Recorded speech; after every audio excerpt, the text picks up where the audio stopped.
So it seems nice. It filters. It's just huge.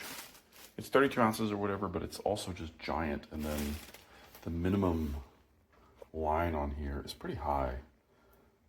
So that makes it challenging if you just want to use the filter part, because if you fill the whole thing with coffee, then there's this whole section that it doesn't really press into unless there's grounds in there.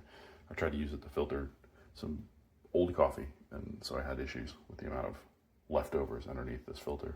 You can tell this suction works really well because it's really hard to push this thing up and down.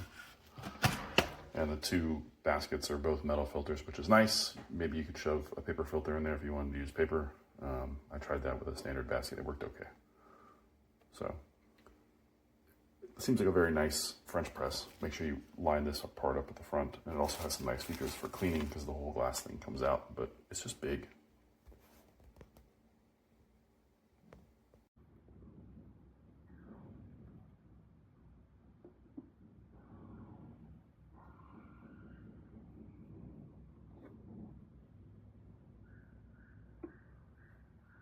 Har rätt överkring.